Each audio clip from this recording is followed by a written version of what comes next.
मेरे प्रिय दोस्तों, ये लेखक के द्वारा लिखी गई एक काल्पनिक कहानी है। इसे आपके मनोरंजन के लिए बनाया गया है। एपिसोड 146, जहां एक तरफ आरव और वह खूबसूरत डैगन झील के गहराइयों में एक दूसरे से लड़ बैठी और आचार्य जी के आ जाने से उन दोनों ने अपनी लड़ाई खत्म कर दी। अब उनके मन में एक दूसरे के लिए सिर्फ एक ही चीज था, वह है सवाल। इसका जवाब की उम्मीद वह लोग आचार्य जिसे कर रहे हैं नहीं। अचानक जी भी समझ गए। अब वक्त आ गया है दोनों को उनकी सच्चाई और उनकी जिंदगी का मकसद बताने का। पर अभी भी अचानक जी को बहुत सारी चीज के बारे में आरव को बतानी है और वह इस सही वक्त और सही दिशा की तलाश में है।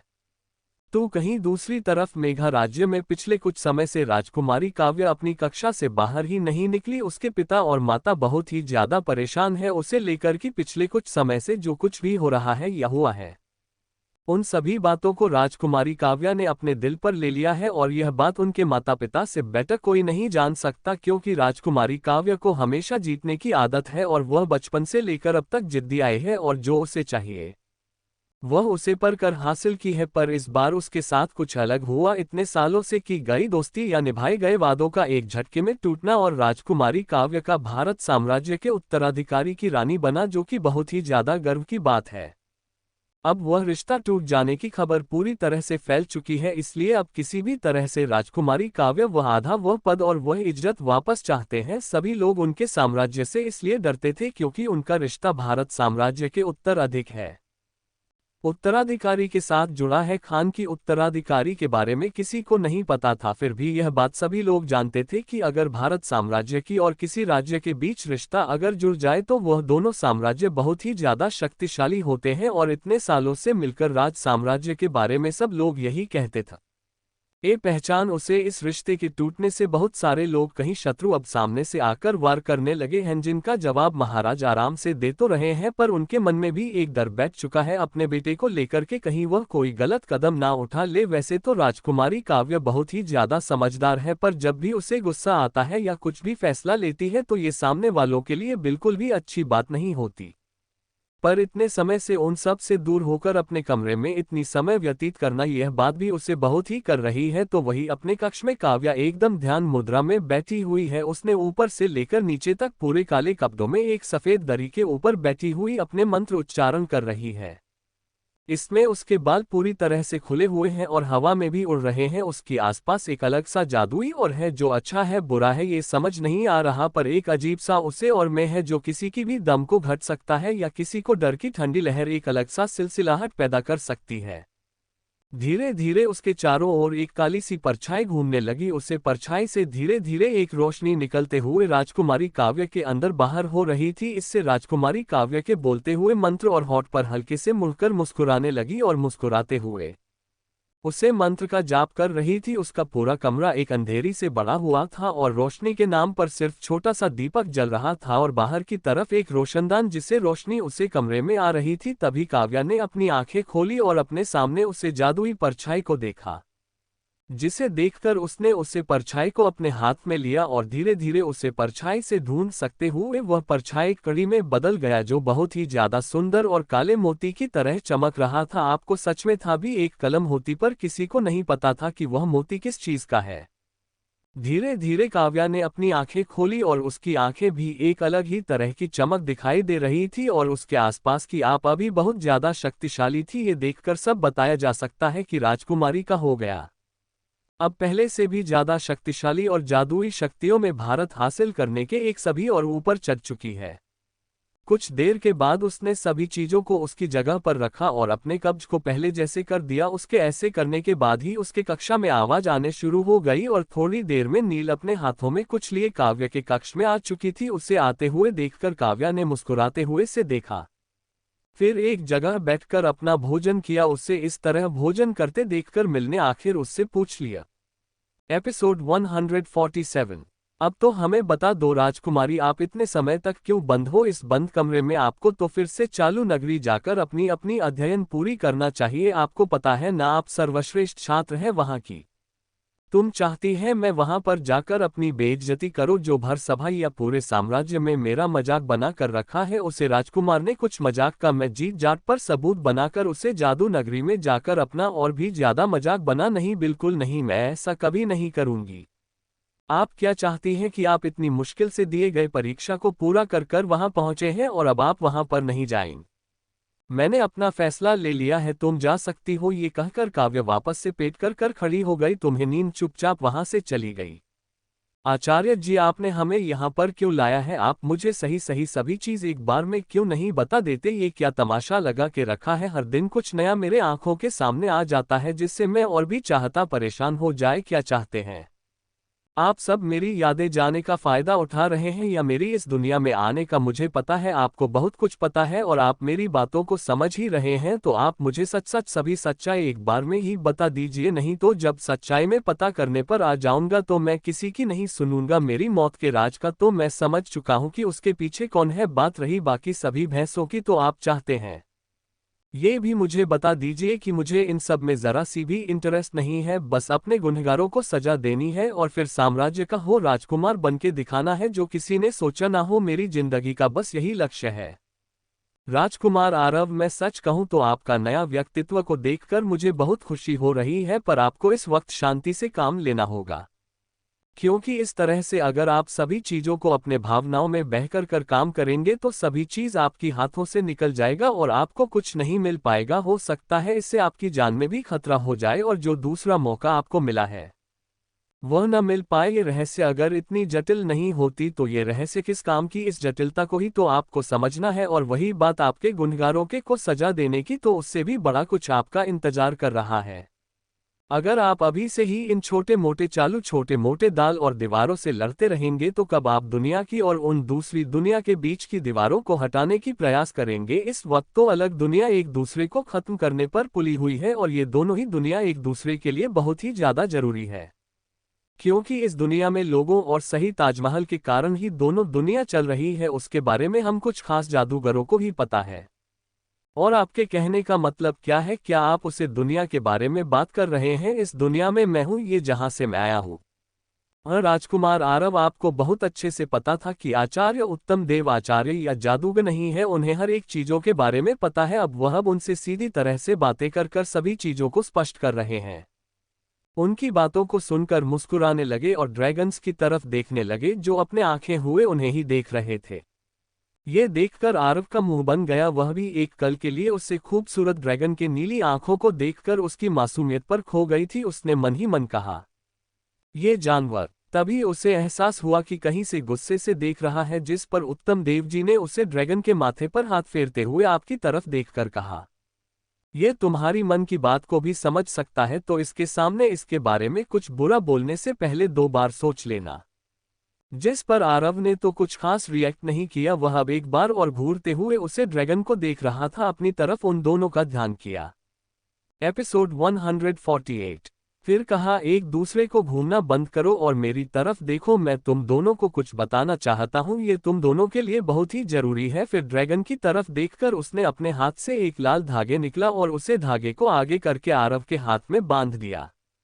ये देखकर ड्रैगन की आंखें बड़ी बड़ी हो गई और वह तेजी से अपना कुछ खिलाने लगा, जैसे कि वह किसी चीज के लिए ना नहीं कह रहा है। तो वही इसका ऐसे रिएक्शन और अपने हाथ में वह लाल धाबा देखकर और आपको कुछ समझ नहीं आया, पर जैसे ही उत्तम देव जी ने आरोप के शर्ट के एक बटन को तोड़कर उसे ड्रैगन के माथे के बीच जादुई तरीके से लगा दिया, जो कि एक हीरे की तरह चमक रहा था। ये देखकर आ रहा था आपको काफी बड़े और खूबसूरत हीरे से बनाया हुआ था और अपना सेट के बटन को एक ड्रैगन के माथे पर खूबसूरती से लगा देख आरव हैरान हो गया। उन्हें समझ नहीं आ रहा था कि आखिर उत्तम देव कुछ करना क्या चाहते हैं। इस पर उत्तम देव जी ने एक दूसरे को देखते हुए उन दोनों को देखा, फिर मुस्कुराते हुए कहा, ये तुम दोनों के एक होने का सबूत है जो आप जिंदगी भर के लिए तुम्हारे शरीर और आत्मा में बस चुका है।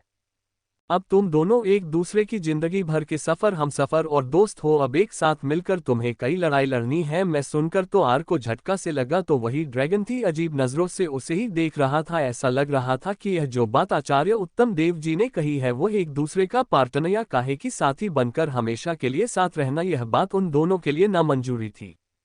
उन दोनों का रिएक्शन देखकर आचार्य उत्तम देव जी मुस्कुराए, फिर कहने लगे, अगर ऐसा किया तो तुम दोनों को तुम्हारा सच नहीं पता चल पाएगा। तो अगर तुम दोनों एक दूसरे को अपनाते हो और साथ मिलकर रहना चाहते हो, जो कि तुम्हें रहना ही है, फैसला तुम पर है कि तुम दोनों ही ब्रह्मांड के द्वारा चुने गए वह दो व्यक्ति जो आने वाले मुसीबत और कठिनाइयों को सामना करते हुए अपना एक अलग ही व्यक्तित्व और सभी मुसीबत को दूर कर सकता है। आप इतने बड़े बड़े बातें कर कैसे सकते हैं? योजक चिन्ह। मुझे नहीं लगता कि किसी भी तरह की मुसीबतें आएगी। यह सभी चीज बस कहानियों में अच्छी लगती है कि बहुत बड़ी मुसीबत आने वाली है, दुनिया खत्म होने वाला है, जबकि ऐसा कुछ होता नहीं है। इस बात पर तो वह ड्रैगन की थी अपनी कर हिलाते हुए सहमति जताया। इस पर आरव से कहा, चलो किसी बात पर तो तुमने मेरा साथ दिया।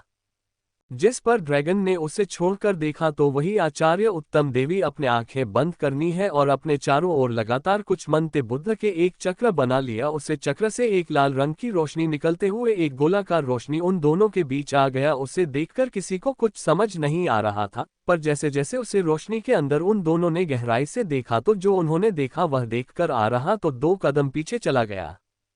तो वही ड्रैगन की आंखें में गुस्सा उतर आया और वह अब जोड़ों से दहाड़ने लगा। ये देखकर उत्तम देव ने उसके माथे पर हाथ रखा और उन्हें शांत करने लगा। नहीं, आरव किसी गहरी सोच में गुम हो गया।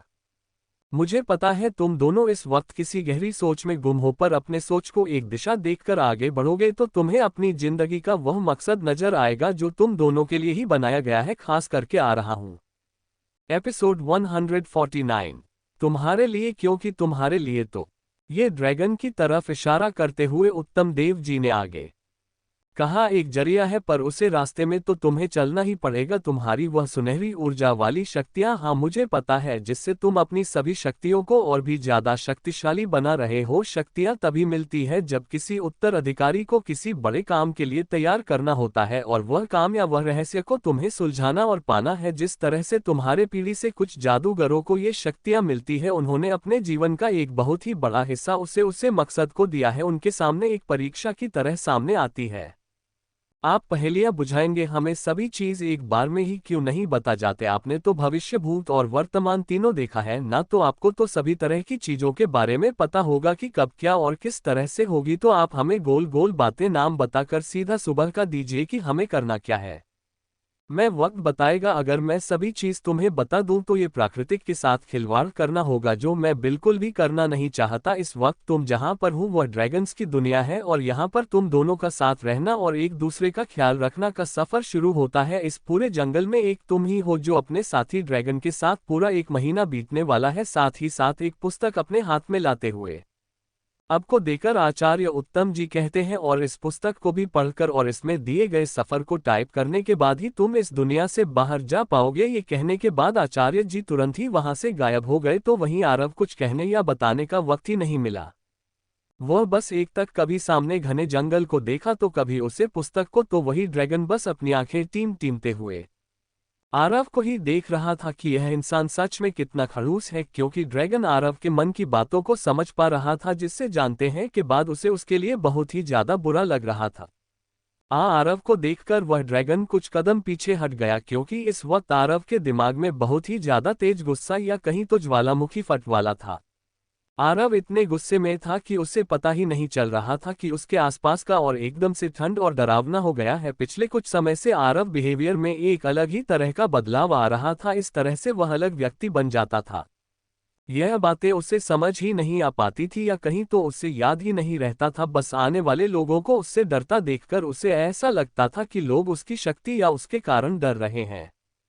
पर उसका बिहेवियर, जिस तरह से वह लोगों को देखा है या गुस्सा करता है, वह उसे वक्त एक अलग व्यक्तित्व वाला इंसान बन जाता है। अभी इस वक्त आ रहा हूं इसी तरह की सक्सेस में है, जहां पर उसे बहुत ज्यादा गुस्सा आ रहा है और वह अपने गुस्से को कंट्रोल न करके अपनी सभी ऊर्जाओं को जागृत कर रहा है, और उसे बिना पता चले ये देखते हुए वह ड्रैगन बस उसे इंसान को देख रहा है जिसके साथ आप उसे जिंदगी भर रहना है। कि ड्रैगन वह बहुत ही ज्यादा समझदार था, या कहें कि पूरे ड्रैगन की दुनिया में वही एक ऐसा ड्रैगन है जो सोच समझकर फैसला लेने वाला है। और एक बात यह भी है कि यह शक्तिशाली ड्रैगन अपने ड्रैगन की दुनिया में उसे दुनिया का उत्तराधिकारी या कह सके वंशज है।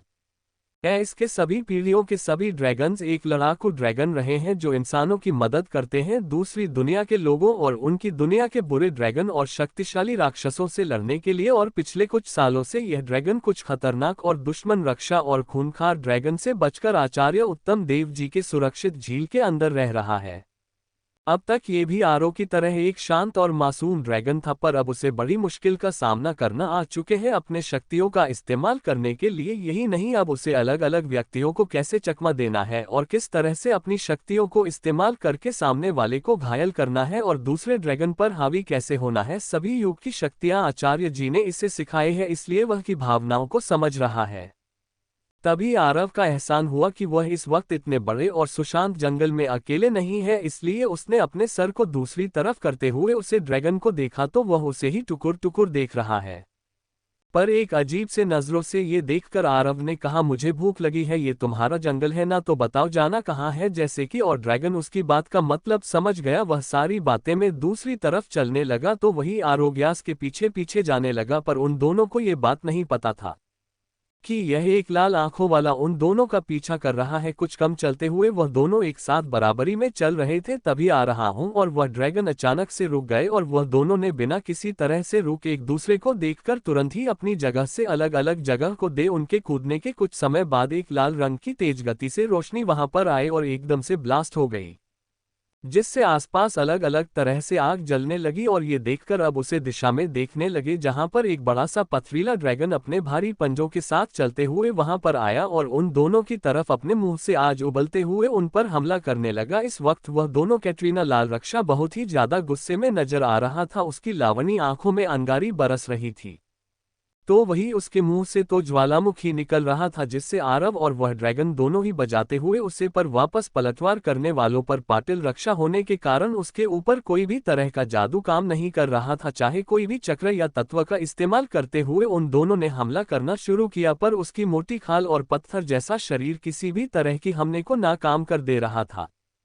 ये देखकर आराम से अब रहा नहीं गया और उसने उसे ड्रैगन को दिखा और फिर अपने साथी ड्रैगन के पेट पर बैठ गया। शुरू में तो उसके साथ ही ड्रैगन को ये बिल्कुल अच्छा नहीं लगा, पर जैसे ही वह पर्यावरण हमला कर रहा था वह उसके बचने के लिए इधर उधर उठ रहा था, जिसके साथ आरव भी उसे अच्छे से पकड़े हुए उसके साथ ही चिपका कर उसे हमला करते हुए उसकी मदद कर रहा था, पर कुछ भी फायदा नहीं हो रहा था ये देखकर। और अपने उसे ड्रैगन से कुछ कहा, इसके बाद वह ड्रैगन ने अपने सफेद हर वाले पंख खोल और हवा में उड़ गया। उसे हवा में उल्टा देखकर और भी ज्यादा गुस्से में आ गया और वह अपने दोनों पंजों पर खड़ा होता है पर वापस से नीचे कर देता। एपिसोड 150 है। क्योंकि वह बहुत ज्यादा भारी भरकम पाठशीला ड्रैगन है, वह अपना घर चेहरा ऊपर किए हुए बहुत सारी हवा अपने अंदर खींचकर तेजी से ऊपर की तरफ अपना मुंह करता है, जिससे एक बवंडर जैसा उसके मुंह से निकल रहा था और वह बवंडर में पत्थर रेत था जो हवा में जाकर फैल रहा था। ये देखकर आरव और वह ड्रैगन उन पथरीली और खतरनाक बवंडर से बचते हुए इधर उधर घूम रहे थे। पहले तो उन्हें लगा था कि वह ऊपर आएंगे तो ये ड्रैगन उनका कुछ नहीं कर पाएंगे, पर ऊपर आने पर तो इस ड्रैगन की चली अलग हो गई। अब अचानक से इसके मुंह से आग ना निकलकर एक पत्थर और रेत का तूफान निकल रहा है, जो आसमान में फेल कर उन्हें चोट पहुंचाने की कोशिश कर रहा है। आखिर में तंग आकर आरव ने अपने सर्वश्रेष्ठ शक्ति का इस्तेमाल करने लगा और उसके इस्तेमाल करने से पहले ही अपने विकसित तत्वों की शक्तियों से उसने उसे ड्रैगन के आसपास जितने भी पेड़ पौधे हैं उसे जीवित करके उसका सामना करने ते हुए एक जाल बन गया। उसे जाल में उसे ड्रैगन का हाथ पर पूरी तरह से ब्लॉक हो गया, जिससे वह कहीं जा नहीं पा रहा था। पर लाख कोशिश करने पर वह दाल और भी ज्यादा मजबूत हो रहा था पर निकल नहीं रहा था। उसने अपने मुंह से उसे जलाने की भी कोशिश की, पर वह जल तो एक जंजीर की तरह उसे कैद कर लिया। ये देखकर मेरा मुस्कुराने लगा, मैं इसका मौत हूं, अब मुझे समझ आ रहा है कि अपनी मौत से लड़ने के लिए उनका मौत होना जरूरी है। ये कहते हुए आरव हंसने लगा, फिर अपने हाथ को ऊपर करते हुए वह उसे ड्रैगन के पेट पर खड़ा हो गया और कुछ मंत्र बोलने लगा। जैसे जैसे वह मंत्र बोल रहा था वैसे वैसे उसके हाथ में एक अलग तरह की रोशनी जागृत होने लगी। वह रोशनी ना तो ज्यादा पिला था ना ही ज्यादा चमकीला, वह जहां वह रोशनी तो बस किसी को चकमा देने के लिए है। तभी अचानक से बादलों से इतना तेज और बहुत ही बड़ा बिजली के कर्क निकलने लगे और वह कर्क सीधा जाकर उसे पथरीले ड्रैगन की पीठ पर लगे, जिससे वह अंदर तक हिल गया। अब क्या होगा? आरव और वह पथरीला ड्रैगन वह एक दूसरे की आंखों में देख रहे थे, तो वही आर के साथ वाला ड्रैगन थोड़ा सा बेचैन हो गया था, क्योंकि उसे समझ नहीं आ रहा था कि उसे करना क्या है। हालांकि उसने बहुत सारी लड़ाइयां लड़ी है, पर उसे उसके पेट पर बैठी उसे इंसान को सुरक्षित और सुरक्षा रख करने का भी एक जिम्मेदारी है। अगर बात उसकी होता तो अब तक वह उससे ना बचते हुए तुरंत उसे पर हमला कर देता, पर आप उसे ड्रैगन को खुद भी बचाना है और उसके पीठ में बैठे कुछ जादूगर को भी बचाना है। उसे अचाया उत्तम देव की सभी बातें अच्छी तरह से याद थी जो शुरू दिल से ही उसे बताया गया था। तभी अचानक से एक उल्टी हुई सफेद रोशन ने अपने सर पर जागृत करने के बाद उसे ड्रैगन ने उसे पथरी दी। रक्षा की आंख में बीमारी जो इस वक्त बहुत ही ज्यादा लाल हो चुकी थी। उसे सफेद रोशनी को देखकर आरव चौंक गया, फिर उसे अंदाजा हो गया था कि यह ड्रैगन भी अपना शक्ति इस्तेमाल करने के लिए बहुत ही ज्यादा तेज है। धीरे धीरे आरव और वह ड्रैगन दोनों ही एक टीम की तरह मिलाकर उसे ड्रैगन पर हमला करने लगे और उसे बचाने भी लगे। तभी उसे पर पहले ड्रैगन ने उनके ऊपर एक बहुत ही बड़ा पत्थर जो आग से लेटा हुआ था वो फेंक दिया, जिससे वह दोनों बचते हुए बहुत ही तेजी से नीचे गिरने लगे। आरव और वह ड्रैगन कुछ दूरी पर ही थे कि ड्रैगन ने अपने आप को संभाला और तेजी से आरा की तरफ बढ़ गया और वापस उसे अपने पीठ पर बैठा लिया। आरव ने उसे अच्छे से पकड़ने के बाद उससे कहा, मुझे तुम्हारा साथ चाहिए। ये कहने के बाद उसने ड्रैगन को देखा और फिर सर हिला दिया। ड्रैगन भी उसकी बातों से सहमत हो गया था। अब वह दोनों एक दूसरे को देखकर ड्रैगन की तरफ देखने लगे और एक साथ अपनी सबसे शक्तिशाली शक्ति जागृत करने के बाद एक ही दिशा में हमला किया, जिससे उन दोनों की शक्तियां मिलकर तेजी से उसे ड्रैगन के ऊपर झाड़ लगा। इसके बाद तो उसके ऊपर के काले परत जो पत्थर जैसे लग रहे थे वह तेजी से टूटने लगे और वह कैटरीना ड्रैगन चीखते हुए इधर उधर लौटने लगा। उसने आज से पहले इतना दर्द कभी नहीं झेला था। धीरे धीरे उसकी पत्थर जैसी खाल जल के राख हो गई और उसे ड्रैगन की वहीं पर मौत हो गई। ये देखने के बाद आराम और ड्रैगन कुछ दूरी पर उसे देखने लगे और जब उन दोनों को विश्वास हो गया कि यह मर चुका है तब उन दोनों ने एक गहरी सांस ली।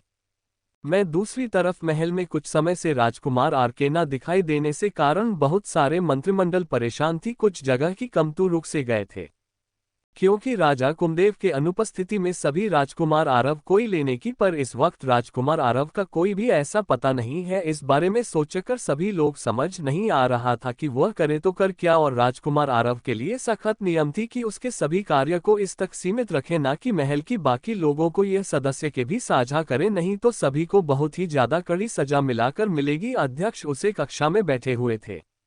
मैं तो कहता हूं कि राजा कुंभदेव ने अपने उससे बेटे को उत्तराधिकारी बनकर सही नहीं किया। वह था तो बहुत ही ज्यादा एक जादूगर ने अपने दूसरे जादूगर से राजकुमार आरव की चुगली करते हुए कहा। तो वही उनकी बातें बाकी सबको भी सुनाई दे रही थी। एक अध्यक्ष ने उसे देखा पर कुछ कहा नहीं, जिस पर उसके बगल में बैठे अध्यक्ष में कहा, बात तो ये भी है कि यह शख्स जो बहुत ही ज्यादा आप लड़का था अचानक से इतना सर्वश्रेष्ठ योद्धा कैसे बन गया, जरूर इसके पीछे भी कोई राज है।